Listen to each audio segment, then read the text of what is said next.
Okay, सो हमने वहां तक अलग अलग टर्म डिफाइन कर दिया। अब इस टर्म के बेस पे नेक्स्ट आता है टाइप्स। इस particular stress strain and Hooke's law या मॉडुलस ऑफ इलास्टिसिटी के बेस पे कितनी तरह का हो सकता है, तो हम डिफाइन करते हैं।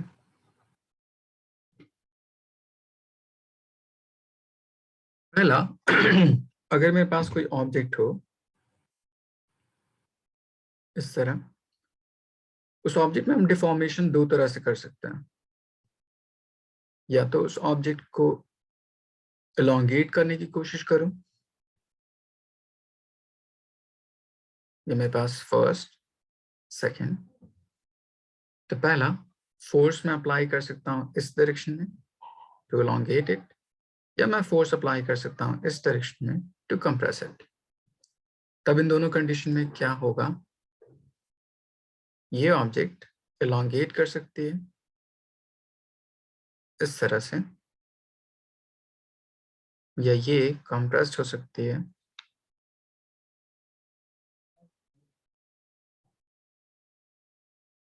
इस तरह से। तो ये मैंने फोर्स अप्लाई किया जिसके बेस पे एलोंगेशन, एंड ये मेरे फोर्स अप्लाई किया जिसके बेस पे कंप्रेशन। कितना अमाउंट चेंज कर रहा है यहां से यहां तक, delta L with respect to actual length यहां से यहां तक एल, ये इतना अमाउंट चेंज कर रहा है delta L with respect to actual length यहां से यहां तक एल। तो फर्स्ट पार्ट में लेंथ एलोंगेट कर रहा है तो इसको बोलते हैं हम लोग टेंसाइल। सेकेंड पार्ट में लेंथ कंप्रेस्ड हो रही है तो इसको बोलते हैं हम लोग कंप्रेसाइल। एंड ये दोनों ही टर्म लेंथ के अलोंग डिफाइंड हो रहे हैं, तो इन कॉम्बिनेशन इन दोनों को लॉन्गिट्यूडनल बोलते हैं। तो मैं ये भी बोल सकता हूँ कि लॉन्गिट्यूडनल दो तरह का, एक tensile to elongate it and दूसरा कंप्रेसाइल टू कंप्रेस इट। इन दोनों टर्म के लिए stress simply force divided by area of cross section, corresponding strain change in length divided by original length, और इन दोनों का रेशियो मॉडुलस ऑफ इलास्टिसिटी इस term के लिए उसको यंग्स मॉडुलस बोलते हैं। यंग्स मॉडुलस, तब इसकी वैल्यू होती है longitudinal stress divide by longitudinal strain, और simply stress divide by strain. Young's modulus y से डिनोट करते हैं, स्ट्रेस स्ट्रेन इन सब की वैल्यूज पुट कर दीजिए तो आपके पास एक रिलेशन आता है कुछ इतना। ईशा कोई डाउट यहाँ तक? No sir. दूसरा हो सकता है कि मान लीजिए मेरे पास कोई एक सिलेंड्रिकल बॉडी ले लीजिए,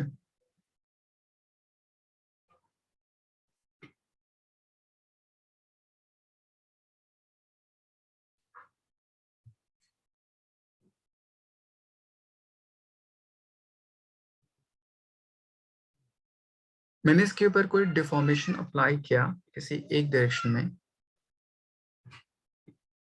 ताकि स्लाइटली बेंड हो जाए कुछ इस तरह से।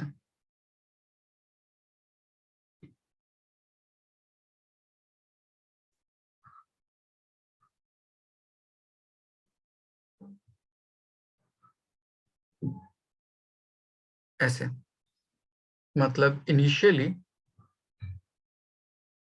ये कुछ सरफेस था उसके लिए, बट मैंने जैसे ही फोर्स अप्लाई किया उसके ऊपर टेंजेंशियल इस डायरेक्शन में वो थोड़ी सी टिल्ट हो गई, अपना पोजीशन यहाँ से यहाँ तक shift by some amount x, तो उसके कॉरस्पॉन्डिंग ये जो एंगल होगा थीटा, लेंथ इस पर्टिकुलर सिलेंड्रिकल सेगमेंट के लिए L.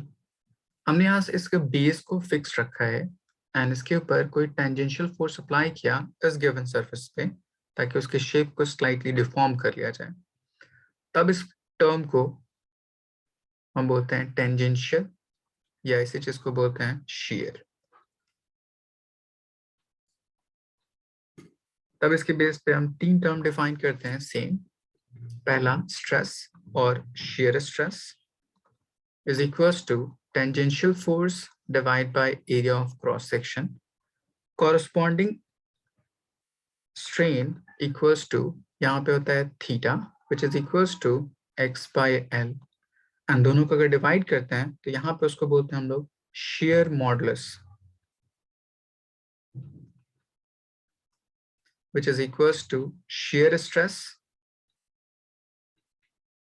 divided by shear strain. shear modulus denote करते हैं g से, या किसी किसी बुक में लिखा होता है ईटा से। दोनों का रिप्रेजेंटेशन सेम, आप जी से यूज कीजिए, ईटा से यूज कीजिए, आपकी मर्जी। तो हो जाएगा tangential force divide by area into theta, या इसको बोल सकते हैं tangential force into length divide by A into x. तो ये 3 टर्म हम इस डिफॉर्मेशन टेंजेंशियली उसके अकॉर्डिंग कर सकते हैं। एक थर्ड होता है मान लीजिए आपके पास कोई स्फेरिकल बॉडी है, सॉलिड,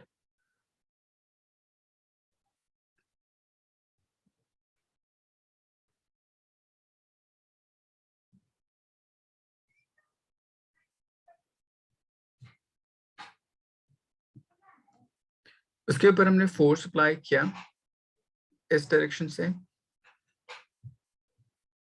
चारों तरफ से।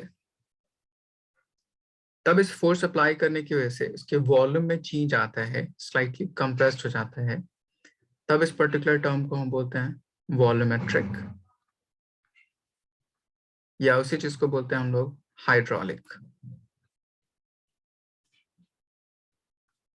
ठीक, तब यहाँ डिफाइन करते हैं फर्स्ट स्ट्रेस और वॉल्यूमेट्रिक स्ट्रेस। ये होता है फोर्स जो सरफेस के परपेंडिकुलर है, परपेंडिकुलर फोर्स बाय एरिया। इसी क्वांटिटी को हम चेंज इन प्रेशर भी बोलते हैं। नेक्स्ट कॉरस्पॉन्डिंग चेंज स्ट्रेन, तो यहाँ पे वॉल्यूम में चेंज हो रहा है तो उसको बोल सकते हैं delta V divide by V, and चूंकि फाइनल वॉल्यूम इनिशियल वॉल्यूम से छोटी होगी इसलिए यहाँ पे नेगेटिव साइन आता है। दोनों को डिवाइड करते हैं to get modulus of elasticity, तो इस टर्म में उसको बोलते हैं हम लोग bulk modulus. The bulk modulus equals to volumetric stress divided by volumetric strain. Bulk modulus को डिनोट करते हैं बीटा से, स्ट्रेस प्रेशर के equal, and volumetric strain delta V divide by V with some negative sign. ये कुछ relation होता है। कौशल, यहां तक कोई doubt?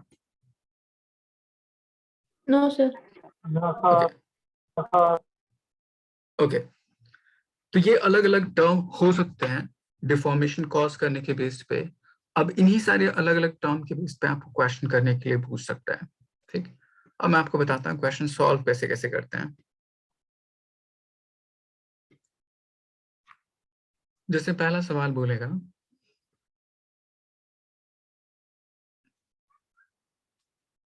a force of 20 kilonewton is applied on a rod of 1 meter length and 4 mm square cross section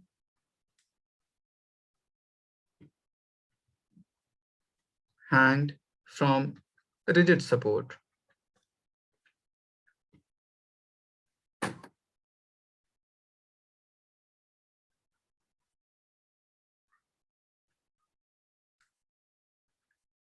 Then find first stress, second strain, and third elongation.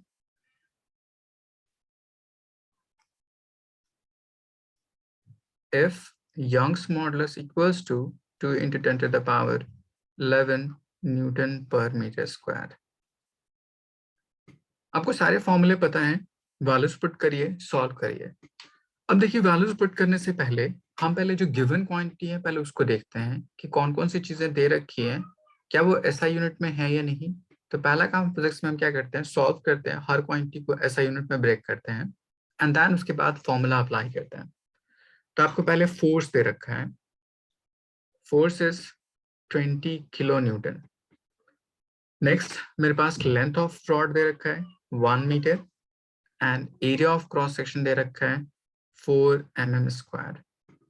Isha ये बता सकती हैं फोर्स हमारे पास न्यूटन, किलो न्यूटन, कौन सी SI unit होती है?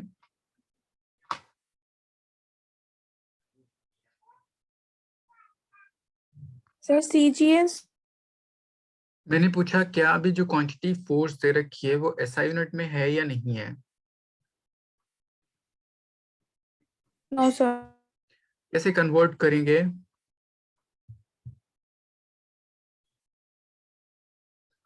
यहाँ पे किलो है, किलो का मतलब होता है 1000, so we can write it as 20 into 10⁻³ to convert it into newton. Similarly length आपको मीटर में दे रखा है, वो एसआई यूनिट में है, एज इट इज रहने दीजिए।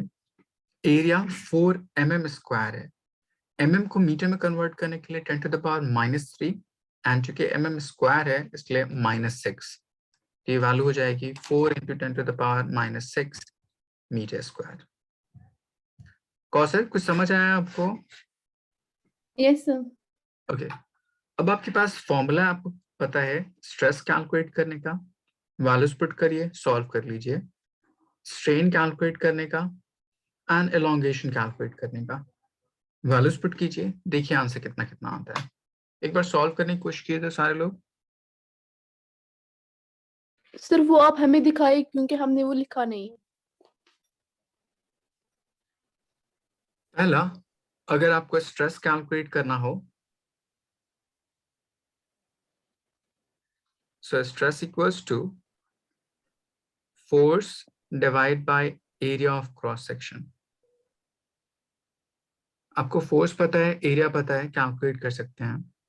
सेकंड, आपको स्ट्रेन कैलकुलेट करना है तो उसके लिए कोई डायरेक्ट रिलेशन नहीं, तो आप यंग्स मॉडुलस अप्लाई कीजिए, स्ट्रेस डिवाइड बाय स्ट्रेन। आप स्ट्रेस कैलकुलेट कर चुके होंगे, यहां से यंग्स मॉडुलस आपको पता है, स्ट्रेन की वैल्यू आ जाएगी। And in third part, to get elongation,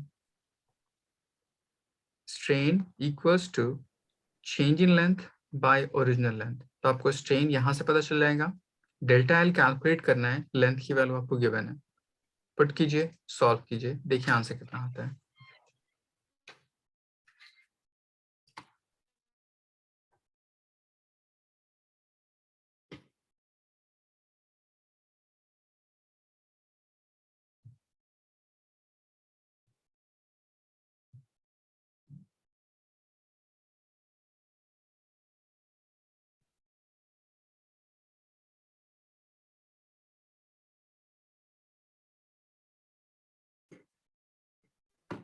sir stress आएगा 5 × 10⁻⁹ बहुत फर्स्ट अच्छे। पार्ट।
ईशा कुछ सॉल्व हो रहा है, नहीं हो रहा आपसे?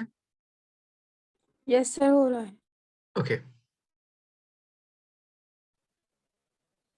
सेकंड पार्ट में आ रहा है मुझे 2.5 into 10 raised power minus 2. सही है.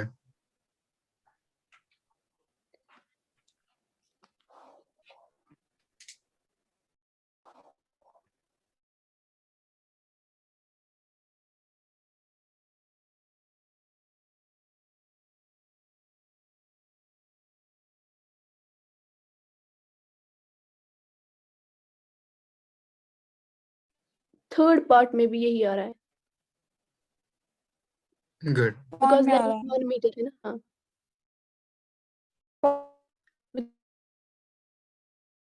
जी ईशा बोलिए. दैट 1 मीटर है ना. Yes, sir, यही आया था part. ओके Sir, ये फोर्स आपको दे रखा है first 20 into 10 to the power 3. Area हमें पता है 4 into 10 raised power minus 6. सो 4 से 20 को कट कीजिए 5 टाइम्स में. 5. एंड यहाँ पे 10 to the power minus 6 है, न्यूमरेटर में जाके प्लस 6 तो हो जाएगा 9. तो आपका आंसर आ जाएगा 5 into 10 to the power 9 newton पर मीटर स्क्वायर. सेकेंड पार्ट आपको स्ट्रेन कैलकुलेट करना था, उसको लेफ्ट साइड ले जाइए. तो stress divide by Young's modulus. Stress की वैल्यू दे रखी है आपको 5 into 10 to the power 9 and Young's modulus 2 into 10 to the power 11. Solve कीजिएगा तो 2.5 into 10 to the power minus 2 strain की वैल्यू आ गई. और स्ट्रेन एक यूनिटलेस क्वांटिटी होती है, इसलिए इसकी value as it is. Third part में आपको डेल्टा एल कैलकुलेट करना था. So delta L equals to L multiplied by strain. L की वैल्यू दे रखी है आपको लेंथ 1 मीटर एंड स्ट्रेन की value 2.5 into 10 to the power minus 2. Solve कीजिएगा तो 2.5 into 10 to the power minus 2 metre. आप इसको 100 से मल्टीप्लाई कर दिए सेंटीमीटर में कन्वर्ट करने के लिए. सो ये पूरा टर्म 2.5 सेंटीमीटर आ जाएगा. elongation produced in this rod. Kausar यहाँ तक कोई डाउट आपको? No sir. ओके तजीन कोई डाउट? No sir. ओके तो ये हमने अलग अलग टर्म कैलकुलेट करना था, इस पर्टिकुलर से रिलेटेड कैलकुलेट कर लिया. नेक्स्ट आपको जानबूझ के थोड़ा सा टिपिकल क्वेश्चन पूछेगा, जैसे किसी एक सपोर्ट से मैंने एक रॉड हैंग कर दिया, ये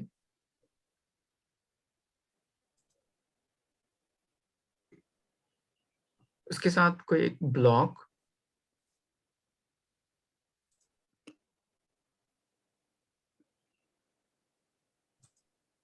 कोई एक अनदर रॉड यहां से हैंग कर दिया, ये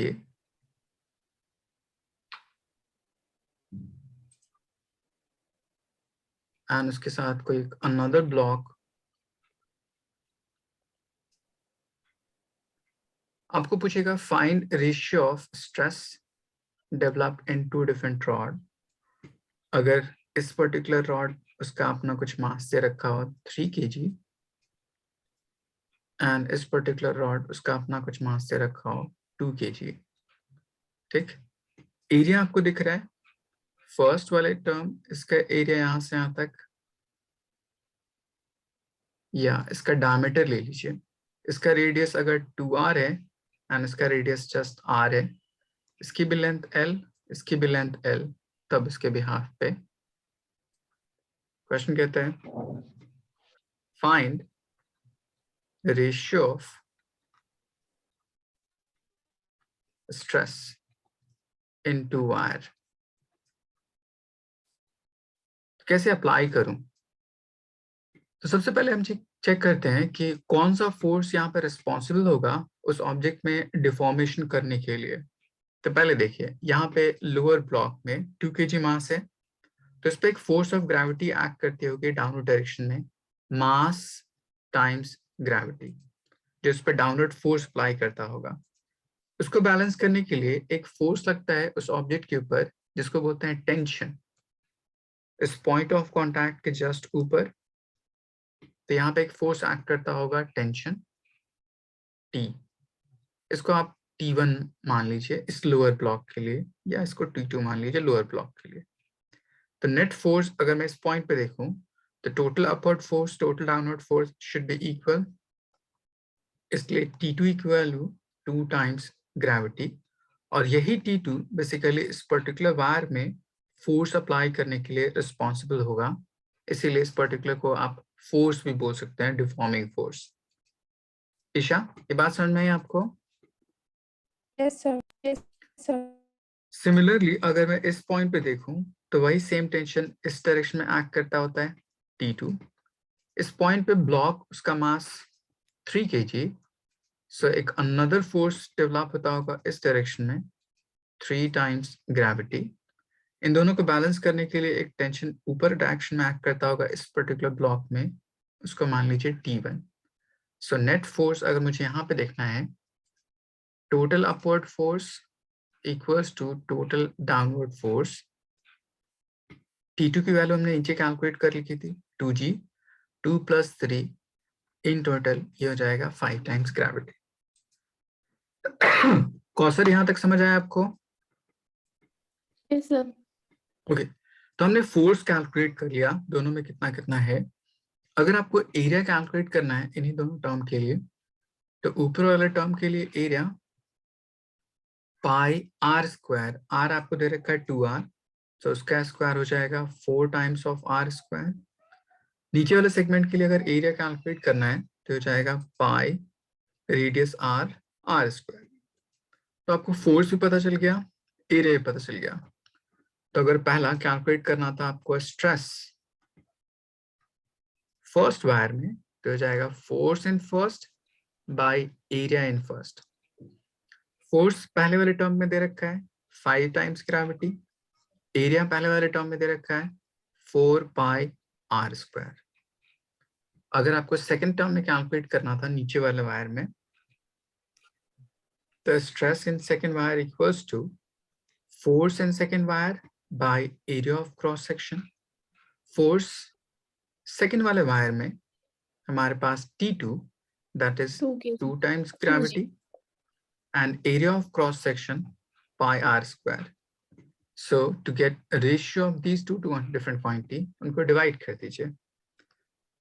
So stress in first by stress in second equals to 5g divided by 4 pi r square divided by 2 times gravity divided by pi r square. So g and g cancel out, pi r square cancel out. तो ये आ जाएगा 5/4 multiplied by 1/2।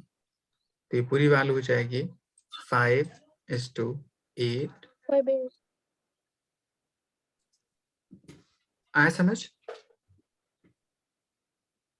Yes, sir. Tazeen कुछ समझ आया आपको? Yes, sir. Okay, यहाँ तक कोई डाउट तो नहीं?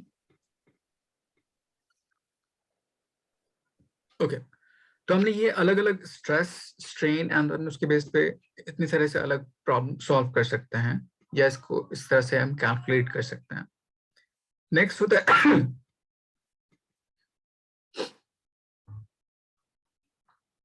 फॉर अ स्फीयर, अगर आप वॉल्यूम लीजिए तो वॉल्यूम इज इक्वल्स टू होता है 4/3 पाई r क्यूब। अगर मुझे कैलकुलेट करना हो बहुत स्मॉल चेंज, तो स्मॉल चेंज कैलकुलेट करने के लिए हम एरर मेथड यूज करते हैं। एरर मेथड क्या कहता है, अभी v उस पर पावर 1 है, so we can write delta v divide by v is equals to 4/3 pi being constant, keep it outside और जस्ट नेग्लेक्टेड। तो मेरे पास r⁻3, तब वो जो 3 एक्सपोनेंशियल है वो उसके बेस में आ जाता है, तब यही टर्म हो जाता है डेल्टा r/r। मतलब fractional change in volume is equals to 3 times fractional change in its radius. Isha, ये समझ आया मैंने कैसे किया? हमने पावर को बाहर लिया। जी, पावर जो भी होता है वो कोएफिशिएंट में आ जाता है एरर मेथड के बिहाफ पे। तो यहाँ पे मेरे पास पावर 3 था, तो उसके बेस में आ गया एन एक्सपोनेंट, मतलब फ्रैक्शनल एरर या fractional change in that quantity. उसी तरह वॉल्यूम पे पावर कुछ भी नहीं तो कितना होता, 1, तो 1 उसके बेस में लिखिए ना लिखिए बात बराबर है। तो हम इस तरह से डिफाइन कर सकते हैं फ्रैक्शनल चेंज जब कभी कैलकुलेट करने के लिए बोले तब इसके बेस पे एक क्वेश्चन था लास्ट ईयर नीट में। उसने कहा कि मान लीजिए आपके पास कोई एक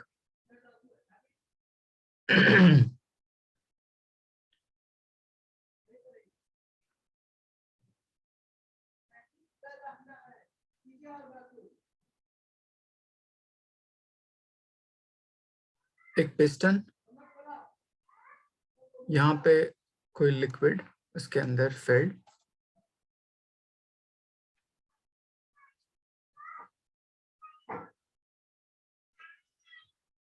एंड यहाँ पे कोई एक स्फेरिकल बॉडी है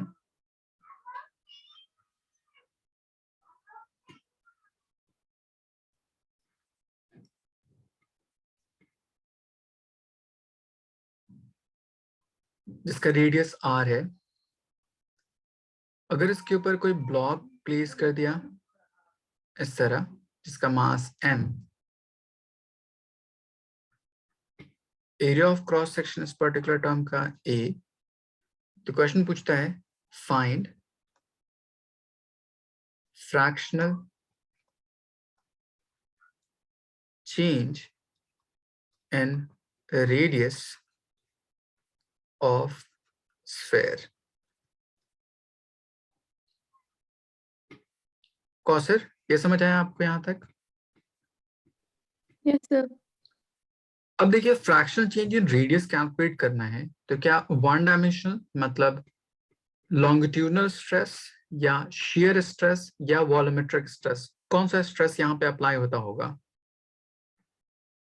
तो आप बोलिएगा वॉल्यूमेट्रिक, क्योंकि 3 डायमेंशनल बॉडी है इसलिए, और चारों तरफ से सेम फोर्स अप्लाई होता होगा।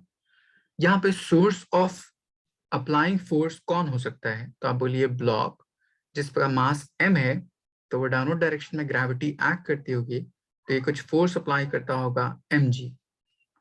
तो फोर्स इस पॉइंट पे m टाइम्स g, कितने एरिया पे डिस्ट्रीब्यूट हो रहा है? ए एरिया पे। सो इसकी वजह से जो प्रेशर होता होगा या चेंज इन प्रेशर वो हो जाएगा mg डिवाइड बाय a। अब आपके पास फॉर्मूला है बल्क मॉडुलस का, beta is equals to pressure divide by delta v by v। हमें कैलकुलेट करना है fractional change in its radius, तो इस क्वांटिटी को लेफ्ट साइड ले जाइए। तो इसी पर्टिकुलर टर्म को ऐसे लिख सकते हैं delta v divide by v equals to pressure by beta. अब मैंने डेल्टा v बाई v की वैल्यू पीछे कैलकुलेट कर रखी है यहाँ पे 3 times delta r by r equals to pressure की वैल्यू मुझे पता चल गई mg by a multiplied by beta. अगर delta r by r calculate करना था तो 3 उससे जाएगा डिवाइड में, तो पूरा आपका आंसर आ जाएगा delta r divide by r equals to mg divide by 3 times beta into A. ये कुछ रिलेशन आ जाएगा। ईशा, कुछ समझ आया आपको क्या क्या हुआ यहाँ पे? यस सर, आ गया। ओके, यहाँ तक कुछ, ओके, यहाँ तक किसी कोई डाउट?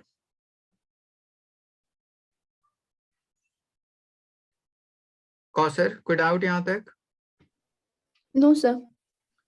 ओके, सो आज क्लास के लिए इतने रहने देते हैं, ठीक है? फिर मैं नेक्स्ट क्लास में इसके आगे कंटिन्यू करूंगा, ठीक है?